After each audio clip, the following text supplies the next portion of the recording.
श्री स्वामी समर्थ. मी महेश काळे. आजच्या यूट्यूब चॅनलमध्ये तुम्हाला सगळ्यांचं स्वागत आहे. आज आपण नवीन माहिती जाणून घेणार आहोत. तर नवरात्री चालू आहे, तर घरात सुख समृद्धीसाठी घटस्थापनेआधी देवाऱ्यात आपण काय बदल केले पाहिजे ते आपण पाहूया. बघा, हिंदू घरात देवारा असतोच आणि नित्य देवपूजाही ठरलेली असते. काही जण बघा घाईघाईत तर काही जण तास 2 तास देवपूजेत घालवतात. यात चूक बरोबर असे काही नाही.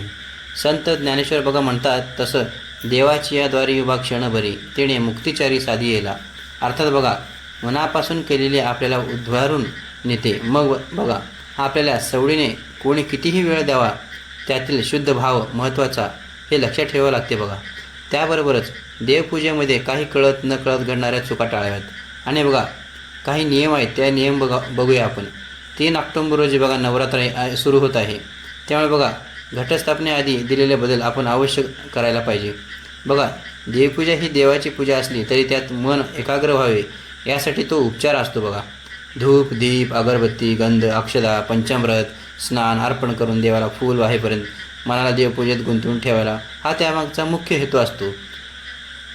मनात बघा विचारांचे थैमान शांत व्हावे म्हणून स्तोत्रपठणाची किंवा श्रवणाची जोडी दिलेली जाते. अशा तऱ्हेने बघा देवपूजा केली तरच देवपूजेचे फळ मिळते. घरात बघा सुख समृद्धी नांदते. त्यासाठी 10 महत्त्वाचे नियम आहेत. बघा, ते आपण आज जाणून घेणार आहोत. बघा, देवपूजा ही सकारात्मक ऊर्जा देणारी असते. ही ऊर्जा अधिक कार्यान्वित व्हावी म्हणून देवारा ईशान्य किंवा पूर्व दिशेला असावा. जर बघा शक्य नसेल तर उत्तर दिशेला असावा. या व्यतिरिक्त देवाऱ्याची दिशा नाही ना ते तपासून घ्या आणि आवश्यक बदल करून घ्या. देवपूजा करताना बघा नेहमी आसन घ्यावे लागते. देवघर शक्यतो जमिनीवर असावे. जागेअभावी भिंतीवर लावले असेल तर उभ्याने पूजा करतानाही पायाखाली आसन घ्यावे. अन्यथा बघा तुमचे कमावलेले पुण्य वाया जात असते. बघा, देवाला वाहत असलेले हळद कुंकू आणि अक्षता वेगळ्या ठेवाव्यात. आणि बघा, आपण स्वतःला लावून घेतो किंवा औक्षणासाठी वापरतो ते हळद कुंकू वेगळे ठेवावे. अक्षता अखंड असाव्यात. अर्थात बघा, तांदूळाच्या कण्या अक्षता म्हणून वापरू नये. तसेच बघा, कोरड्या कपाळाने देवपूजा न करता कपाळावर गंध कुंकू लावून मगच पूजेस बसावे. बघा, देवाला स्नान घालताना कलशातून पंचपात्रात पाणी घ्यावे आणि दोन्हीमध्ये बघा तुळशीचे पान घालावे. बघा, पाळीने पाणी घालत असताना पळीने स्नान घालावे.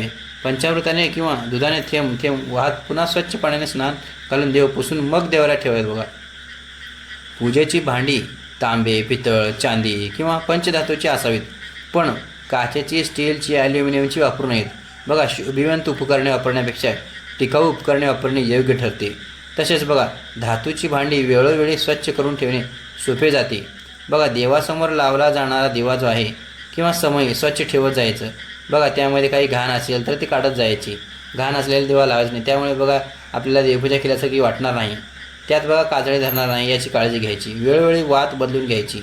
तेल, तूप शुद्ध प्रतीचे वापरायचे. एकाच काडीने तेल आणि तुपाचा दिवा लावू नका. बघा, देवाऱ्यात मेणबत्तीचा वापर करू नका. बघा, सकाळी तुपाचे निरांजन आणि संध्याकाळी तेलाची समई लावा. बघा, दोन्ही दिवे एकाच वेळी लावायचे असले तरी दिव्याने दिवा लावू नका. स्वतंत्र काडीचा वापर करा. बघा, रोज दिवे उजळणे शक्य नसले तर बघा आठवड्यातून एकदा किंवा अमावस्या पौर्णिमेला अर्थात बघा 15 दिवसांनी दिवे उजळून घ्यायचे. म्हणजे बघा जास्त कष्ट घ्यावे लागणार नाहीत आणि बघा दिवे स्वच्छ राहतील. देवघरात एकाच देवाच्या एकाहून अधिक प्रतिमा मूर्ती ठेवू नका. बघा, ज्या मूर्ती पूजेत वापरल्या जात नाहीत त्यांचे वेळीच विसर्जन करा. बघा, देवघरात मोजके 5 देवमूर्ती ठेवा. बाळकृष्ण, अन्नपूर्णा माता, शिवलिंग, गणपती, दत्तगुरू या व्यतिरिक्त बघा अन्य देवतांच्या मूर्ती तसबिरी असतील तर मूर्तीचा प्राधान्यक्रम ठरवा. आणि बघा, मोजक्याच पण महत्त्वाच्या मूर्ती ठेवून त्यांची पूजन करत चला.